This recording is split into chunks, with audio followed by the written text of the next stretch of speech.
Passo Mondial në Top Albania Radio. Në Passo Mondial për diskutuar ngjarjet e botrorit. Dita e tretë sot jam me Livian që po reziston fort, edhe pa gjumë natën. Jam totalisht pa gjumë, por sot në orën 12 të natës lum Brazili, kështu që unë kam nevojë të pushoj vetëm pak mas dite për të qenë gati për ndeshjen. Pse je pa gjumë? Ke para Amerikën me Paraguayn? Jo, nuk kam pa ndeshjen fatkeqësisht, do doja shumë, por sot ishte nata e madhe shnanujt, është dita e madhe dhe unë e kam gjithë laqin, atë kishin e laqit në këmbë dhe jam pas një orë gjumë. Super, po është ka shumë pak që jam këtu. Është një ritual i shenjtë, besoj, ëh? Shumë i shenjtë, po unë kam bërë të gjitha 13 të martat, jam shumë e lumtur, ndjem shumë mirë dhe ja, vazhdoj. Lorenzo Mini. Mirëmëngjes. Rikthehet fuqishëm. Mbas një mbrëmje të fortë në Top Arena prej 3 orësh, rezistove dhe sot je gati i freskët për një tjetër ditë të madhe futbollit. Ti e di që unë s'dorzohem kurrë. Mos u dorzo Lorenzo asnjëherë. Na bashkohet sot dhe Arjan Nikaj, avokati jon. Mirëmëngjes. Mirëmëngjes. Si ke qenë me këto ditët e botrorit, me ndeshjet e natës, si po fillon të ambientohesh pak apo jo? Po i ndjekim të gjitha, po që këto oraret janë çik të vështira ashtu në Amerikë. Megjithatë, jemi tërësye vesh, shikojmë. Unë me thënë vërtetë ditën e parë kisha pak të vështirë. Domethënë dita e parë ishte sa për të kuptuar çfarë po ndodh me botrorin. Sot që është dita e tretë më duket sikur jemi u fut në rutinë tani, ajo u mor ritmi, u fut ritmi në. Po ç'është deri në 3 dhe në 4. Unë kam parë gati 25 minuta të Amerikës speciale, spektakolare do më duk nesh. Ja, dje kam zgjidhur këtë punën e orës 3-4, edhe me çik me fat në fakt. Se kam një zotëri që shet gazetat dhe ai është moshe thyre s'ka gjumë. Edhe kur shkojnë mëngjes, tha mua profesor. E ke zil, e ke mësi. Si e Koreas ta. Ai thashun. S'e byti Korea. U i thashun pse i shikon do i shikon gjithë. Normalisht ne shikojmë në live kur mbushemi ti ke edhe radiofonike edhe e kam aty edhe. Atëherë mund t'ju them me plot gojën që ndeshja e Amerikës me Paraguayn, pra rezultati 4-1 që fitoi Amerika, deri tani është ndeshja më e bukur këtij botrori. Për atmosferën, për mënyrën se si e dominoi Amerika Paraguayn, unë ka lënë një përshtypje, nuk e prisja që. Sepse dje këtu në studio, Lorenzo mos gaboj si ishte ti me parashikimin. Unë isha barazim. Ti the barazim, Livia tha. Jo, me parashikimin e dinim që do fitonte Amerika. Ti the Amerika apo Paraguay? Uroja që do fitonte Paraguay, por e dinim që do fitonte Amerika. Do nuk kam parë një skuadër, tani pak ndeshje janë bërë në botror. Sot ndoshta edhe nesër fillon. Kapësh nga dy ekipe, se Paraguay nuk është paraqitur kurrë kaq dobët, pavarësisht se është ndeshje e parë dhe nuk vendos dot, por që edhe Amerika asnjëherë s'ka qenë kaq dominante. Unë ka parë një ndeshje të çuditshme me Amerikën e këton, ja dedikoj trajnerit, për mua Pochettino ka bërë punë fantastike. Dhe ajo po dëgjoj edhe në komente nga gjitha krahët, pasime, sapo filloi loja për Amerikën në sapo filloi loja bëri atë skemën e Parisit, topi gjatë anësore. I tha kundërshtarit që ishte agresiv. Tani fillon loja domethënë. Do të presojmë lart. 15 minuta e para agresive, presion, u detyroi 2 mbrojtësat e krahut Paraguayt me kartonat verdhe. Kur merr 15 minuta karton verdh, fillon pastaj duhet të ruhesh gjithmonë, mbrohesh, pastaj goli para, autogoli ai e hapi pastaj rrugën. Ishte në ajër, goli ishte në ajër, duket që po sulmonin, po një Pulisic totalisht i ndryshuar, domthonë krahasim me Milanin që ishte fjetur, i përgjumur, i zhdukur aty, dje ishte shumë krijues, i dha një dorë shumë të madhe në sulm, nuk bëri gol vet, po edhe në momentin e autogolit, edhe një gol të Balogun që dha një pasim aty ishte shumë vendimtar. Pastaj ai sulmuesi Balogun i Monakos ishte ai shumë ka bërë një gol, një rezistencë, goli 3. Monakon ka gol 3 këndshëm, personazh i jashtëzakonshëm. Po në përgjithësi ajo që më pëlqeu ishte stadiumi shumë i bukur. Një stadium 5 miliard kosto e stadiumit me gjithë pjesën që e rrethon parkingjet, gjithë gjërat e tjera, edhe pse kishte shumë kritika se çmimet e parkingut ishin të larta, $300 për një makinë. Në Amerikë mos u ankome këto gjëra me çfarë ndodh $300 i vend parkimit, është çuditshme fare, domethënë që ti këto shifra po domethënë gjithë ajo bëri përshtypje që nuk ishte Trump në ndeshjen e parë, hapse. Shumë çuditshme. Po ishte sekretari i shtetit Marco Rubio bashkë me Infantinon dhe një sër vipash, Tom Cruise, David Beckham. Ajo që dështoje vetme dhe sot po e lexoja këtë gjë se dje nuk mu dha përshtypja që ta shija, ishte se dje u bë dhe një performancë hapje përpara ndeshjes, siç kanë thënë që tre vende bën një performancë dhe ishte Katy Perry që këndoi, po sigur nuk u pëlqyer shumë nga publiku dhe sot po lexoja që pata patur dhe fshëllima gjatë momentit që ajo ka bërë atë performancën e saj dhe ishte vetëm një notë ndoshta negative që nuk e bëri që Të dështonte pak ajo ceremonia. Po shojnë tradhtir lidhjen me Trudon atë. Ishte stadium, ishte tribuna atje. Ishte kryeministri i Kanadas. Ishte në tribunë atje duke ishte para Amerikës dhe të dashurën e tij. Në Meksik filluan me këto histori ose Shakira Sozia tani këto po duhet të jenë çka më befasoi kjo, më befasoi që sondazhi ishte 50-50. Pra do kishte njerëz që besonin. Shumë, ka shumë. Edhe kur e nxori dje Manushi dje në ekran, unë pas e lexova unë piva aty. Se s'u dalloi fare si Shakira. Jo, Shakira në fakt diskutohet shumë për këtë pjesë. Rregullimi i Instagramit për të hapur polemika gjithandaj. Ti ose vej ato kufjet ose mos i mbash, pse i mbash? Ose vej ose hiqi fare. Për çfarë duhen? Nëse nuk i do. Se me drejt thot regjia Lorenzi, pse po i mban ato kufjet? Dukem si varse. Jordan. Tani, besoj nga 3 skuadra që janë organizatore, Amerika qëndron pak më lart se të tjerat. Dhe mendoj që me një fitore tani fazën e grupit do jetë diçka e lehtë për të kaluar. Apo jo? Shiko Glend, përveç Meksikës që kishte ndeshjen të lehtë në letër dhe në fushë ashtu rezultoi. Këto dy tjera dhe Kanadaja, se Bosnia luajti mirë dje, edhe pse dominoi Kanadaja ndeshjen si posedim topi apo rastesh, prap ishte shumë afër fitores Bosnia. Ndërkohë që Amerika pritej që të gjithë unë edhe parashikime dje që dëgjova ishin që fiton Paraguaja dje me Amerikën. Domethënë ka pas parashikje më të mira. Po Paraguaja sepse ka ekip agresiv, pse duhet ishte kjo? Si mendon? Amerikës Latine kanë një histori futbolli ata në krahasim me Amerikën, kanë një histori se ata janë ekip tani Amerika Latine dihet për futbollin, ata janë tjetër histori. Por Amerika e ktheu kështu siç thua ti sepse thash nuk e kam parë ndeshjen dhe të dominosh tani me 4 gola dhe me lojë se pas statistikat që jo me të gjitha ka qenë lojë nuk e di më se është shumë dobët Paraguay dhe nes na vjen ajo nuk na vjen pamja tamam duhet të parë ndeshjet e dytë e tretë akoma apo që me shpash ka një është transformuar. Me fitore kalon tani më se jo, diskutohet për të them për të vajtur më tutje, po nuk pas ambicie. Po nuk e di lajmin që ne jemi për finale, se kështu. Po kështu Trumpi, po Trumpi do të thonë objektivi i parë i Amerikës është kalimi i grupit. Që besoj me këtë fitore të parë e shtroi rrugën. Tani unë mendoj që mund të jetë edhe një surprizë Amerika këtij botrori. Mundet, pa diskutim se çdo organizator surprizë, nëse ata arrin teçe, do ishte sukses shumë i madh. Po. Nëse pastaj shkojnë më shumë, pastaj do ishte jashtëzakonshme për Amerikën. Vendi organizator është gjithmonë i vështirë se kam dëgjuar diskutime kudo që bëjnë këto i merrin çik me lehtësi në vendin organizator, jo Kanada. Po ti shikosh në histori gjithmonë vendet organizatore mbajnë shumë fort dhe kur janë dobët shumë pompohen, mundet edhe çik të ndihmohen në një moment se janë një dorë edhe për të mos ta. Po se për gjithë biznesin që është, për gjithë mirëpritjen me ato bie çdo gjë interesi, ata mundohen ti mbajnë edhe çik me forcat e tyre normalisht, po që po se er pas kanë vërtetuar që kanë bërë se kur kujton atë 2002-shit me Koren. Po, ishte pa drejtësi, po që Korea nuk është ekip që mund të ndihmojë, nuk është Curaçao për shembull ose një ekip afrikan i panjohur. Korea ka qenë gjithmonë mirë në lehtësi. Gjithmonë është ekip agresiv, në aziatikët janë ata kryesojnë. Ato ekipe që të godet kështu me heshtje. Po kanë të parën kanë zemrën, japin zemrën në fushë, janë agresiv gjithkohon, kanë element ata luftojnë fort populli fort ata, populli fort. Janë gjithë aziatikët ashtu janë. Teçi është bërë edhe më kollaj tani, sepse po të shikosh që në 32-she do të këta ikën, mund të bie se ka ekipe që nuk janë hiç, këto janë 6 ekipe, po them të dorës parë. Varet çfarë shorti mund të ketë. I bie që kjo është para eliminatorë, pse kampionati fillon me 32-shit, aty fillon kampionati. 48, ngelen 32, e kupton se sa është probabiliteti. Është bërë jo për Amerikën, se kjo e ka dhe grupin e lehtë, se ka vetëm Turqinë dhe Australinë. Po.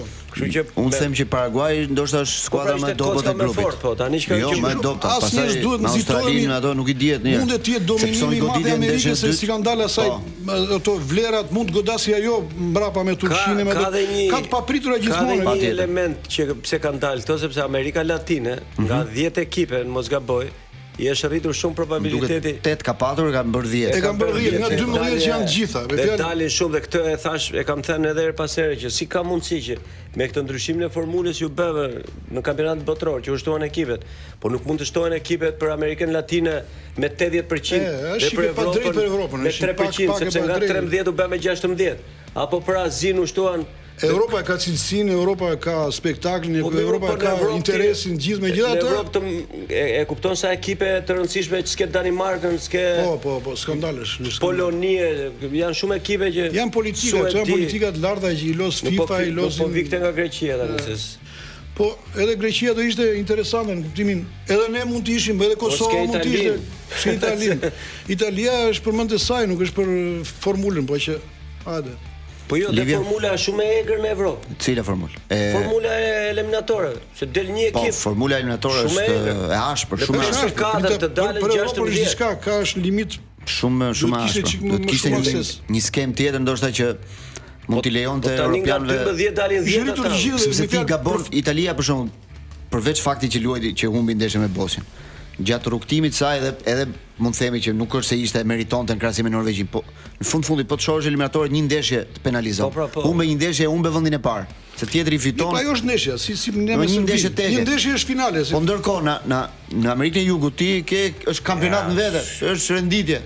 Ajo është relaks. Ky kampionat luan rregullisht, po gabove ndeshje, ti mund të humbësh 3-4 ndeshje në Amerikën e Jugut dhe prap kualifikohesh. Është politikë ashpër. Dhe shikojnë aty se nuk ka shumë ndjekje, europianët janë të pompuar nga finansat, nga drejtat televizive dhe u japin përparësi. Infantino dje, domethënë, edhe pse tha me humor dhe thumboi italianët, unë jam i sigurt që ai e kanë kokat që mund ta bëjë me 6-4 sepse po shijojnë shumë. Jo, s'ma do më ka si kritikë, të ashpër për Italinë, kuptimin që duke futur, unë kur pash dje në rrugët e ku luajti në Toronto, dje rrugët e Torontos të mbushura me bosnjak. Kuptoni ju tani Bosnia 2 milion banorë. Mirë, po vin nga gjithë edhe nga Amerika edhe nga Dakor, ti je i bindur që në vend të Bosnjës ose jo në vend të Bosnjës, po ti ishim dhe ne do shikoje ti që në New York do shikoje 300.000 shqiptarë, do thoshë ka mundësi të ndodhë kjo. Edhe plus me rritjen e çmimeve. Po shqiptarët shiko, ne jemi të çmendur. Ne jo, por imagjinoni një botror me këto çmime stratosferike dhe prap plot. Shiko Livia, njerëzit e kanë parë botrorin si një event që duhet ta shikojnë një herë në jetë. Është një jetë, është për të sakrifikuar diçka në jetë, është botrori. Jam dakord faktikisht. Nuk, kështu që ata do mbledhin, do kursejnë. Unë kam miq në Amerikë tani që ju ka vajt $800 bileta, edhe do shkonin. Keni qenë spektator në ndonjë ndeshje në botror? Ja, unë jo. Ja, jemi mangët. Unë do e kisha ëndër në fakt. Do e kisha shumë ëndër. Po shikoj, është eveniment rëndësishëm. Botror, më kujto pak vendet, se kanë qenë dhe vende larg. Rusia, u zhvillua 2010 u bën në Afrikë. Po. Që e vështirë pra për të bërë një xhiro deri atje. Në 14-ën ishte në Brazil.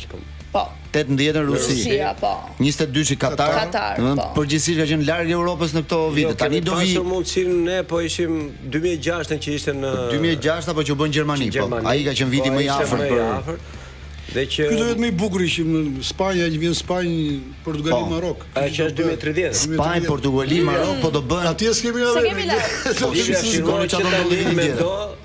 se biletat edhe aty do jenë të kripura, do jenë 4 vjet kohë. Do jenë edhe 3 vende të tjera përveç Spanjës dhe Marokut, sepse do luhen edhe 3 ndeshje, se është viti 100 vjetorit të FIFA-s, botrorit parë të 30, do luhen edhe në Uruguay, do luhen edhe në Argjentinë një ndeshje, do ketë një tek ndeshje për të kujtuar 100 vjetorin e botrorëve. Sa interesante. Po që më përmend Katarin, sot kemi dhe ndeshjen kundër Zvicrës. Po. Ne si ndjeni unë Zvicrën e ndjej pak si jo si vendi im, po duke qenë se kemi 2 lojtarë nga Kosova, do bëjmë super tifo besoj. Besoj që si e shikoni situatën, si e parashikoni? Nuk më mendoj që Katari do bëjë ndonjë gjë. Zvicra nuk zgënjen në botror, më pëlqen shumë. Është parë që Zvicra mbas që ka vetëm 2 shqiptar. Minimalisht ka pasur 3-4, edhe 5 në stol me gjithë stolin, po. Era parë që ka vetëm 2, ka Jasharin dhe Granitin, kapitenin. Dhe besoj që mund të jenë dhe të 2 në formacion ndoshta. Po. Dhe jam kurioz për ta parë Jasharin sepse gjithë lojtarët e Milanit kur larguan nga kampionati ikën me kokën ulur. Tani Pulisic ishte ndryshe. Shohim se si do jetë Jashari. Po ndos të 2 dyshës. Kupton? Milan Juventus gjithë lojtarët të hutuar. Lozën me kombëtarët. Shumë ndeshje që do luhen sot, po doja të thoya që mbrëm në ndeshjen e Amerikës pati dhe një ndërhyrje të rregullit të ri. Arbitri ishte një spanjoll që drejtoi këtë sfidën, ishte Del Cerro Grande. Del Cerro, se ka 2. Që ishte në, po, ky ishte në VAR Del Cerro Grande dhe e thiri arbitrin sepse gaboi kartonin. Për shembull, ja dha Arianit, por në fakt kartonin do ta merrte Lorenzo, ishte për një karton të verdhë, jo karton të kuq. Kjo ka qenë. Ata e thirrën Për karton të verdh. Kjo Për një dha të verdh po gabim. ngatroi numrin. Ngatroi lojtarin, nuk ja dha Lorenzi që shkaktoi falli, ja dha Ariani dhe e thirrën VAR dhe u kthye dhe e ndryshoi kartonin. Ishte ajo ndryshohet, mund ta kemi përshtypjen, ndryshohet edhe më mbrapa, u thon rregulli 3. E kërkon vetë ti, vetëm s'ka qenë thirrja në VAR. S'ka qenë thirrja në VAR. Edhe pa u futur, në qoftë se ti ngatron numrin, ai mund të flasë në... Do të lajmërojnë. Madje edhe arbitri 4 që jo, se ka Glendi, e ka marrë Ariani karton. E ndryshojnë edhe më mbrapa, ka bërë vakip shumë pas 5 minuta që i ka thënë që kanë gabuar me atë, lajmëron fush. Çdo vendim i arbitrit mund të ndryshojë deri në momentin që s'ka filluar loja. Por i filloi loja, s'ka më ndryshim. Un kam parë me të verdhat me këto që kanë bërë gabim më mbrapa, i ka thënë nuk e ke atë ti ka filani. Ai mund të ketë, jemi njoftuar dhe ne. Tu ka ndodhur me arbitrin Graham Paul anglezin që i dha atij kroatit i dha 2-3 kartona të verdhë dhe vazhdonte lojën. Ka edhe të tilla situata. Po, ka ndodhur një herë në botror, duke qenë në kampionat evropian, diçka e tillë, një event i madh. Kështu që ai ishte gabim dhe e bukur aty ishte që i dha të dytin vazhdoi lojën dhe kur i dha të tretin, se i dha dhe një të tretë, e nxori me të kuqe. Dhe aty filluan. Jo, thotë tani që VAR-i është zyrtarisht njofton çdo gabim që bëhet, nuk ka më rastësi të thonë me vonesë ose diçka. Po sepse kjo duhej më në protokoll, sepse ti ngatron numrin ja jep dikujt tjetër dhe ky dikush tjetri. Përveç që un kam parë dhe rastet i Glendi, ke parë që ore proteston lojtari që nuk kisha unë, thotë, nuk kisha unë. Domthon arbitri. Dhe arbitri me atë komforcinë vet kur thua të proteston lojtari, më kujtohet ai lojtari i Afrikës Jugut që shikonte atë arbitrin, çfarë po thua, nuk ai po gjithë gatori. Çfarë thot më thotë? Po ai me atë anglezën, shikoj, ai se thash dietën Top Arena se pashë të merdi dhe keq më se ai tani përveç që me atë anglishtën se nuk e ka gjuhën e vet, por në gjithë atë trysni. Jo anglisht flasin ata. Afrika e Jugut, për Afrikën e Jugut. Jo, braziliani ishte arbitri. Jo, arbitri ishte brazilian, ai me ato. Ai i shkreti tani dhe fjalës po i dilnin, se nuk është se do thuash se 5 fjalë janë anglisht. Edhe Brazili është një Bazë rishikimi thot, vendosim që të jetë numri 7 ka mbajtur numri 8 dhe 5 fjalë janë po ti lidhesh. Pa ai shkreti u kolapsua peti si dilnin fjalë. Po që Brazili është një shtet që refuzon pak anglishtën, e? Lorenzo, të kuptosh diçka që nganjëherë ka dhe emocion, sa ai s'është ka folur ndonjëherë, aty je në një stadium 70.000 emocion, 70.000 vet. Tim që ka emocion, ka ngarkesë, ka. Gjithë i kanë sytë e ty, domethënë është një gjë që të zë dhe paniku ndonjëherë. Çfarë do thuash, si do e thuash, por unë mendoj që ai duhet të bërë edhe një provë përpara vet. Po s'ke zgjati sikur ti shkon përpara një shfaqje do këndosh. Ai foli portugalisht. Jo, më anglisht, me detyrim anglisht. Po i dilte shkretit apo nuk po gjente dot. Ka dhënë një intervistë Pulisic mbas ndeshjes ku ka thënë forca jon e Amerikës është grupi dhe jo individi thotë. Dhe kjo është ajo që vën në pa dhe trajneri Pochettino thotë në çdo mbledhje seancë diskutimi që ne bëjmë bashkë me të. Kështu që thotë se i ka thënë ai që u rikthye Kapitan Amerika, siç e quajnë Pulisic, thotë ai jo, forca jonë është grupi dhe është një ndeshje e parë gjithmonë në shtëpi është shumë e vështirë, thotë ka një presion të madh dhe tifozët presin shumë nga ne. Lojtarët tanë kanë një nivel shumë të mirë thotë dhe mendojmë që të shkojmë deri afër çeyrek-finales. Është objektivi i paktën për ta arritur. Treguan janë ekip ambicioz, tani do shikojmë ndeshjet e tjera, sa asnjëherë s'duhet nxituar, por që duket forma. Dhe ata lojtarë e kanë marrë veten te kombëtari ato që diskutuam. Juventusi dhe Milani ka goditur shumë lojtarë tek e tek, kudo që janë. Nuk e di çka ka ndodhur nga ato ndodhite tyre nga dështimi që ka qenë në fund.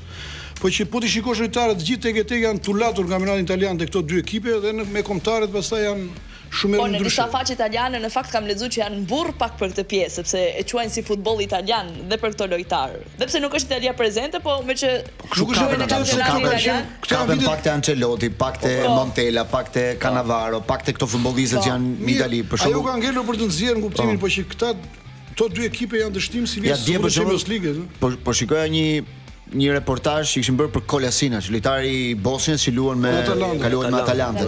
Domethënë ata merren me futbollistat vetëm që luan Serie A, merren analizojnë si luajti, si luajti. Nuk po shikoja pak edhe Kanadan, tani dhe Amerikën, po të shikosh, mbi 60% të ekipit e kanë në Evropë dhe po të shikosh dhe Kanadaja, kishte 5-6 lojtarë që i ka cilësor në Evropë. Dhe po të vesh këtu edhe trajnerin që kishin Amerikanin Marsh me eksperiencë, ose edhe te Amerika që është kombinuar akoma më shumë lojtarë që janë, se janë cilësor ata që janë në Evropë. Boshti po themi i ekipit, plus çdo dhe Pochettino këtu që është një ekspert trajner, sepse janë trajner me vizion shumë të lartë për një ekip si Amerika vetë. Po. Dhe ndaj ndoshta do jetë ky ndryshimi. Nuk e pam këtë aq shumë te Kanadaja se ishte pak si ekip konfuz.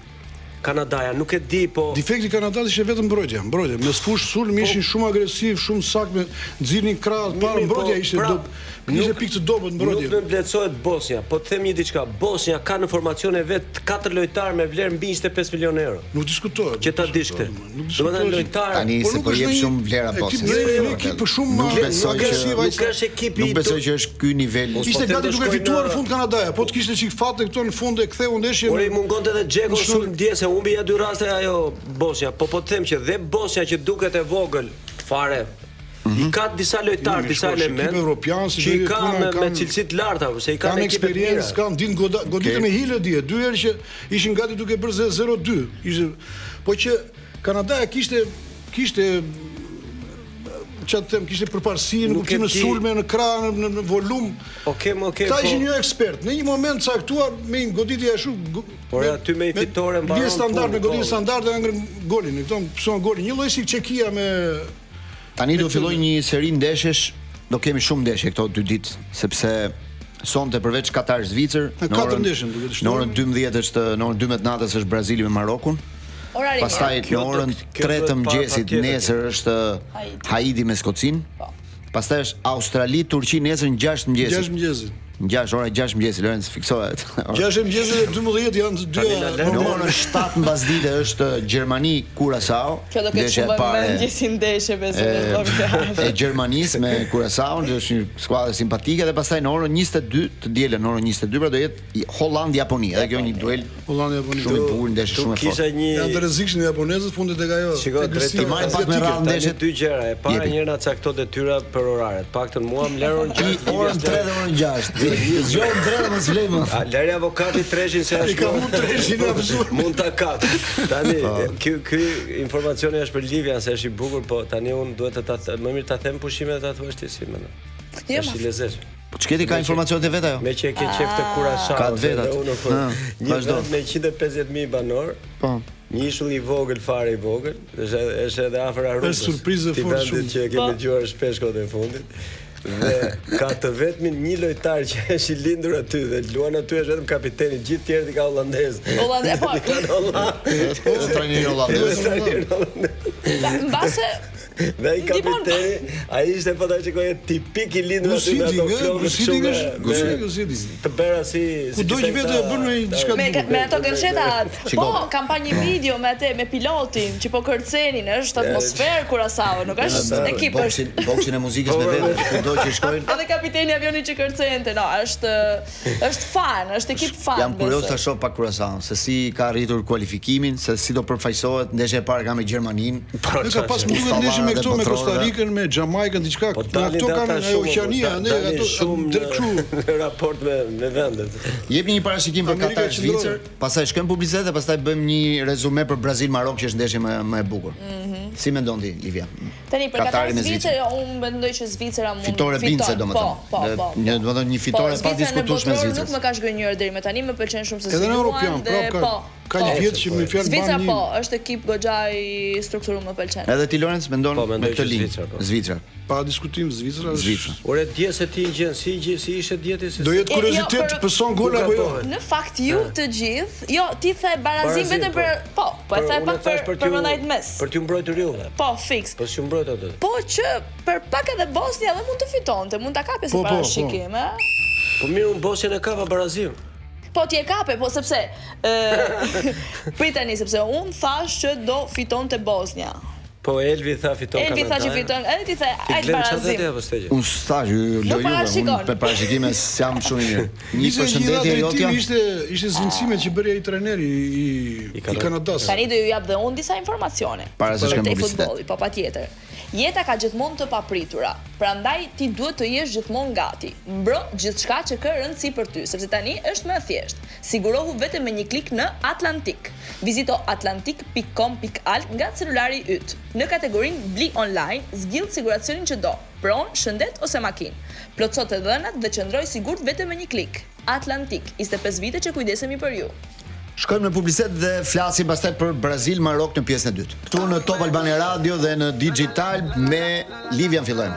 Si e pret Brazilin apo ishte duke kërcyer me këngë? Unë isha duke kërcyer edhe thash sa aktiv jemi si popull që në 10 të mëngjesit sa bukur. Kështu disa vet janë për jug tani. Pa gjumë gjithnjë.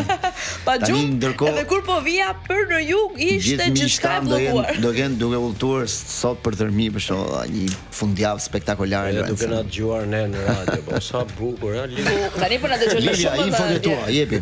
Çka ke për sot? Ke diçka apo? Do të flasësh për Brazilin. Info nuk kam. Futu ke Brazili, hajde. Brazil Marok. Ti do thosh do fitoj patjetër. Po patjetër sepse e kemi parë që është shumë e rëndësishme të fitohet ndeshja e parë për kualifikimin e gjithë. E kemi parë. Pastaj Brazili ka presionin e vet. Nuk rrezikon në gjithë madhe, por megjithatë është ndeshje fortë, Brazili. Shumë e fortë. Brazili është i fortë gjithmonë, por edhe Maroku ka një rritje shumë të frikshme. Është ndeshje fortë. Unë kam një kuriozitet shumë të madh për këtë ndeshje dhe do ta shikoj me qejf të madh edhe ora është fiks. Dëgjova diku që Maroku mund të jetë edhe pretendente për ta fituar botrorin. Do të mund të jetë me skuadra që mund ta fitoj. Mendoni ju këtë gjë apo jo? Surprizë mund të jetë andaj deri nga teqja. Surprizë. Po. Mos harrojmë shkojnë në gjysmëfinale herën e fundit. Pikërisht atë do thoya Glen që duke ju referuar evropianit që Maroku bëre një super paraqitje, domethënë botrorit. Në jo evropianit që botrorit pra. Botrorit më fal. Botrorit ka para 4 vitesh po. Që bëre një super paraqitje aty, domethënë edhe një loj shumë perëndimore, jo s'kishte lidhje fare me ato dhe mendoj që si këtë vit do jenë akoma më të pjekur edhe në lojën e tyre. Dhe po sigurisht me Brazilin përballë tani nuk është aq kollaj që ti të, por jam kurioz për të parë dy kultura të ndryshme sportive dhe ç'a efekti do ketë Ancelotti. E kam pikë të dobët atë trajner. Edhe unë kam shumë pikë të dobët Ancelotti. Kam një histori personale shumë të bukur me Ancelottin. Histori personale me Ancelottin. Po kur erdhi që ishte trajneri Milanit tu. Që luajti Milani në Tiranë. Milani dhe mund të kenë zbritur në stadium këtu, se ka qenë stadiumi i vjetër.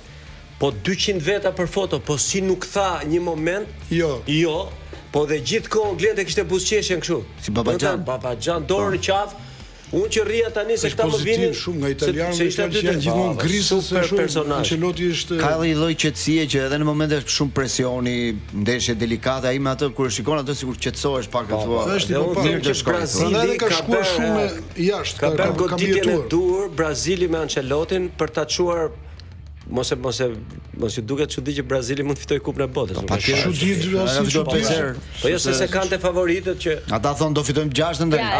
E njëjta gjë te botori është e njëjta gjë si Champions League. Kur vetë teqja çdo gjë është me fat se s'ka asnjë. Do të thënë kur shton për Bayern në Champions që nuk është favorit e kanë në gjysmëfinale. Si Paris, si Barcelona, si Reali. Po jo se nuk e kanë te 3-4 favoritët Brazilin kështu të fortë, po themi, se kanë këto Spanjë. Është domethënë mbas treshës europiane, Argentina dhe Brazili vinë linja e dytë, si më thënë. Linja e dytë e ekipit. Gjithmonë edhe europianët kur largohen nga Europa kanë çik më shumë prioritet ato të tjerat me latinet. Kështu ka qenë si histori është thyer, por që megjithatë nga në kampionatet që zhvillohen jashtë Evropës vetëm Spanja ka arritur të fitojë kampionat. Në Afrikë. Edhe Gjermania mori me edhe Gjermania në Brazil. Me Brazilin. Dy vende. Nuk janë thyer, ata kanë fituar këtu, por që si tradicionale i bie që të kenë gjithmonë përparësi kur janë në kontinentin amerikan ande është më ndryshe.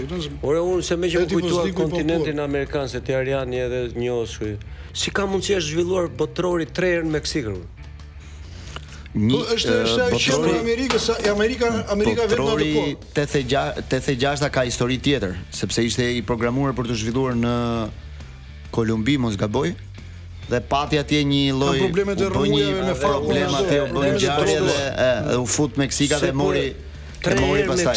Po Meksika është si qendra dhe në atë kohë Shtetet Bashkuara se kanë pas shumë të zhvilluar futbollin. Ka histori mbrapa jo e 86, ka histori parash, histori FIFA, korrupsion, ka shumë histori botrori 86. Është vendi mezi dhe kishte infrastrukturën por mënyra si u zgjodh ishte shumë me ato zgje me zarfet kur vendosën që ta hiqnin nga atje ra një tërmet, kishte luftë, kishte probleme atje dhe u spostua për të luajtur në Meksik.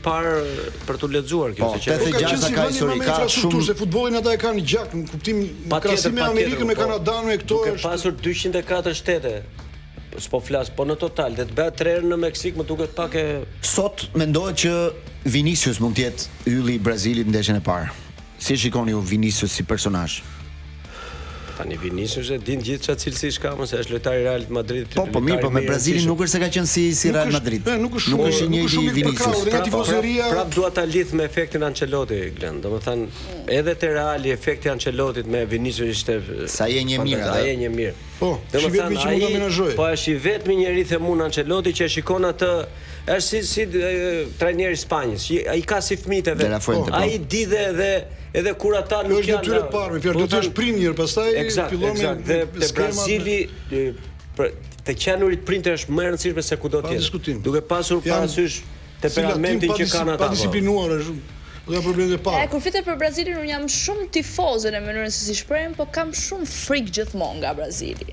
Sepse arrin të më zgënjej shumë shpesh. Kështu që nuk e di, uroj që pritshmërit mos të jenë shumë të larta për Brazilin, po. Livia ka qenë në Brazil. Po 2 herë kam qenë në Brazil. Po 2 herë. Madje, jo, çfarë qytetesh ke qenë? Jo, Rio de Janeiro. Po Rio është me vërtet shumë e madhe, kështu që edhe për ta vizituar të gjithë duhet shumë. E bukur, vendi i bukur. Po, unë e quaj si një Shqipëri më të madhe.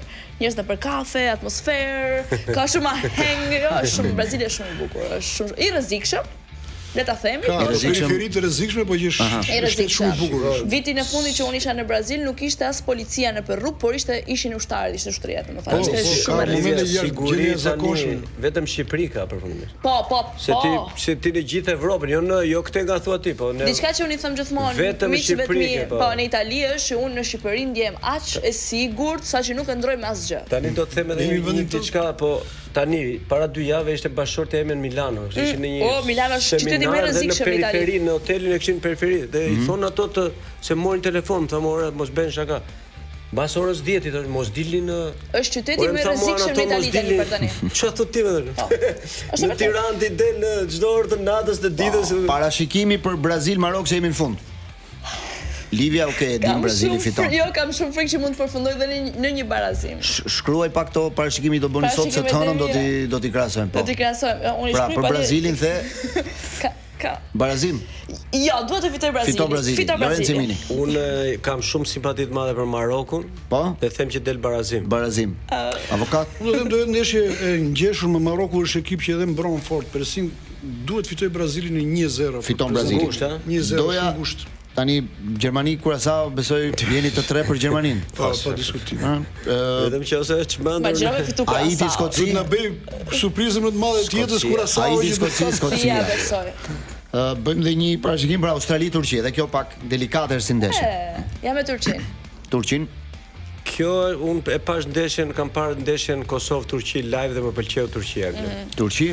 Unë them Turqia është më dobta që ka qenë këto vitet e fundit në kompeticioni, kurse Australia ka një gjë që los shumë fort në botërore, nuk e di. Unë them në barazim në 1-1. Po, është vërtet që Australia në botërori jep është çuditur.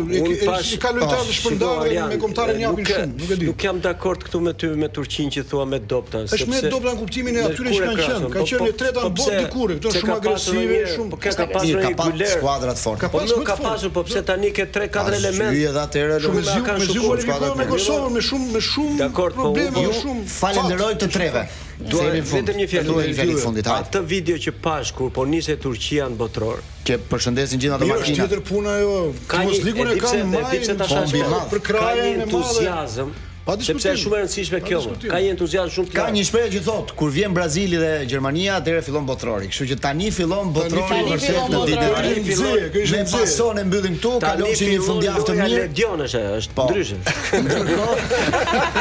Ne pason rikthehemi të hënën në orën 2 në orën e drekës për të bërë një rezume për gjitha këto ndeshje, ndërsa në mbrëmje mos harroni Top Arena çdo natë në Top Channel. Miru dëgjofshim, miru pafshim.